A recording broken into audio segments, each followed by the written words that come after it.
Welcome back to the Deep Dive. Today, we're tackling something that honestly sounds a bit nuts at first glance. How to start a business with almost no money. Like we're talking a budget of just $500. And I bet your first thought is, yeah, right, impossible. Hmm.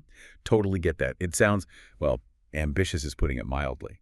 But our mission here today, to challenge that idea head on, we're going to unpack some really smart strategies, drawing from stuff like Business Bootstrap, $500 startup strategy.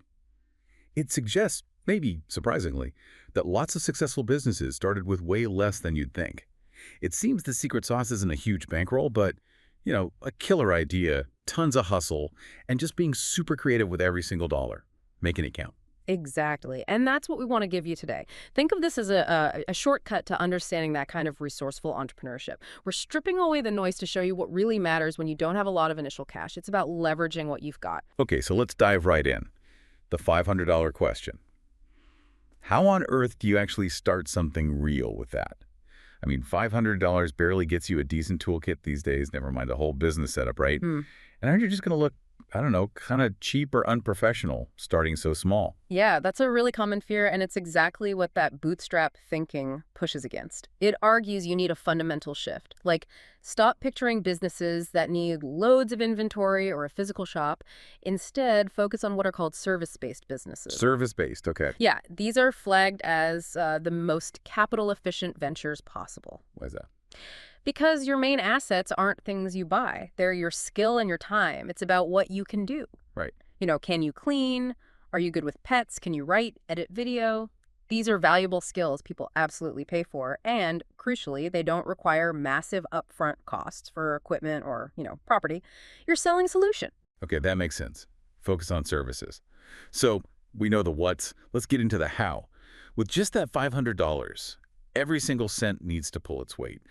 Where does this bootstrap approach say you should put that limited cash? What are the absolute essentials?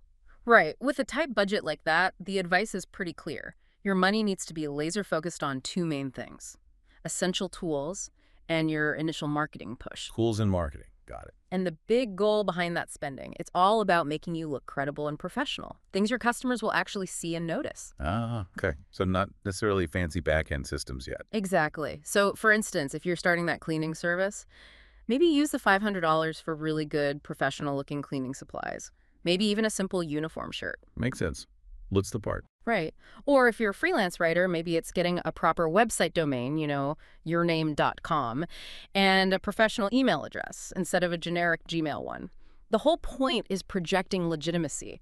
You're not pretending to be huge, but you are showing you're a serious, trustworthy operation right from the start. Okay, this is where I think it gets really interesting. Marketing. How do you get the word out effectively when you've got basically zero budget for ads? This is where that creativity truly shines thing comes in, I guess. It feels a bit old school. But what can you actually do besides just, post on social media? Yeah, exactly. Marketing on a shoestring isn't about spending. It's more about earning trust and using your local connections and proof. The guide suggests starting really local, like create some decent-looking flyers, professional, not homemade scribbles, and actually go distribute them yourself in targeted neighborhoods. Pound the pavement. Yeah. And use local community boards, the physical ones in cafes or libraries, but also the online ones like local Facebook groups. And here's a smart tactic. Offer a really good deal to your first, say, 3 to 5 clients. But in return, you ask for a genuine review and maybe a referral if they're happy. That builds instant social proof and word of mouth. Ah, clever. Yeah. Leverage those first few wins. Precisely. And yes, social media is definitely part of it. Set up a well-designed Instagram or Facebook page that's free. Use it to show your work. Like, compelling before and after photos work wonders for cleaners or organizers. Visual proof. Totally. And share those testimonials you get from happy clients. It builds massive credibility without costing you ad money. Ultimately, like the book says, your actual work. That becomes your best ad. That leads perfectly into something I see trip up so many new entrepreneurs. Yeah. Undercharging. When you're just starting, you feel like you have to be the cheapest option just to get anyone to hire you. Almost desperate. How do you set your price fairly when you're brand new, especially with that tiny budget, without just, selling yourself short? That's a critical point. It's so easy to fall into that trap. The key insight here is pricing based on the value you provide, not just the time it takes or the task itself. Value, right, not just hours worked. Exactly.